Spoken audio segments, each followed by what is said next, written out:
پیارے رسول صلی اللہ علیہ وسلم نے فرمایا، مجھے اپنی امت کے بارے میں جس چیز کا سب سے زیادہ ڈر ہے، مجھے اپنی امت کے بارے میں جس چیز کا سب سے زیادہ ڈر ہے وہ دو چیزیں ہیں۔ ایک ہوا کا ڈر ہے، الہوا، ہوا کہتے ہیں کہ دین اور مذہب کے معاملے میں اپنے رجحانات اور اپنے خیالات کی پیروی کرنا۔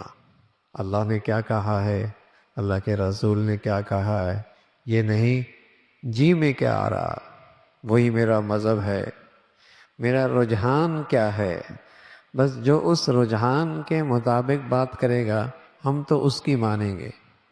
تو یہ نفس پرست آدمی یہ دین اور مذہب کے معاملے میں اپنے رجحانات کا پیروکار بنتا ہے۔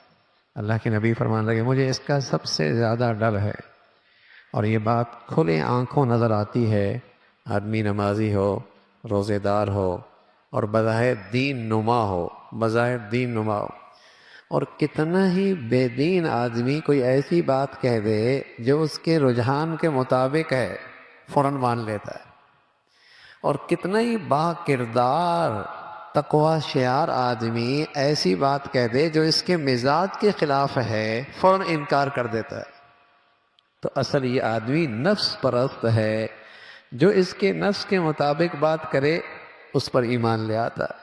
تو اللہ کے نبی صلی اللہ علیہ وسلم فرمانے لگے مجھے اپنی امت کے بارے میں جس چیز کا سب سے زیادہ ڈر ہے وہ ہوا کا ہے کہ دین اور مذہب کے معاملے میں اپنے رجحانات پر عمل کرنے لگے، اور یہ چیز اسے حق سے محروم کر دے گی، یہ اسے صراط مستقیم سے محروم کر دے گی۔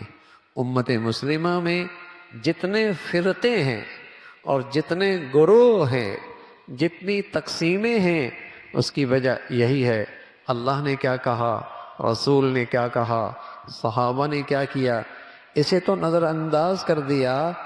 جو طبیعت میں آیا اچھا تو وہ اچھا کرنے لگا، جسے طبیعت نے نہ چاہا اس کا انکار کر بیٹھا۔ یہ امت میں فرقوں کی بنیاد بنی۔ اللہ کے نبی فرمانے لگے میری امت میں کئی گروہ میں یہ امت تقسیم ہو جائے گی۔ پوچھا کہ یا رسول اللہ حق سچ والے کون ہوں گے؟ فرمایا ما انا علیہ و اصحابی، جو میرے طریقے کو دیکھیں گے اور میرے صحابہ کے طریقوں کو دیکھیں گے۔ تو فرمانے لگے جو آدمی نفس پرست ہے وہ حق کے راستے سے، صراط مستقیم سے محروم ہو جائے گا۔ وہ عمل، اور دوسری چیز جس خطرے سے اللہ کے نبی نے آگاہ فرمایا وہ ہے دنیا کے معاملے میں لمبی لمبی آرزوؤں کو پالنا۔ بڑی ہی لمبی پلاننگ ہے، بازار میں کفن تیار ہے اور زبان حال سے اسے کفن بلا رہا ہے، اور اس کی پلاننگ دیکھیے ذرا، ایسا لگتا ہے ایک صدی اور اس کی زندگی گزارنی ہے۔ تو اللہ کے نبی فرمانے لگے دوسرا جس چیز کا مجھے سب سے زیادہ خطرہ ہے کہ میری امت میں یہ بیماری بھی آئے گی کہ دنیا کے معاملے میں لمبی لمبی آرزو اور پلاننگ ہوگی۔ نقصان کیا ہوگا؟ فَيُنْسِيَ الْآخِرَةَ، یہ اپنا کل بھول جائے گا، اپنا جانا بھول جائے گا، اپنا وطن اصلی بھول جائے گا، جس سفر پہ اس نے روانہ ہونا ہے اسے فراموش کر بیٹھے گا۔ یا صاحبی لا تغترر بتنعمی فإن النعیم یزول والعمر ينفذ وإذا حملت على القبور جنازة فاعلم أنك بعدها محمول۔ اے میرے دوست کس دھوکے میں گیا؟ یہ صحت گئی، یہ جوانی گئی، یہ حسن گیا، یہ کمر جھکی، یہ گھٹنوں میں درد ہوا، یہ جیب خالی ہوئی، اور ایک دن آئے گا تیری زندگی کا چراغ بھی بجھ جائے گا۔ کہنے والا کہہ رہا جب دیکھو دنیا والے کسی کو کندھے پہ اٹھا کے لے کے جا رہے، ذرا اس نظر سے بھی دیکھ لو، اس سواری پہ سوار ہو کے کل تو نے بھی سفر کرنا ہے، اس سواری پہ سوار ہو کے تو نے بھی سفر کرنا ہے۔ لیکن لمبی لمبی امیدیں، لمبی لمبی پلاننگ اس سفر کو بھلا دیا کرتی ہے۔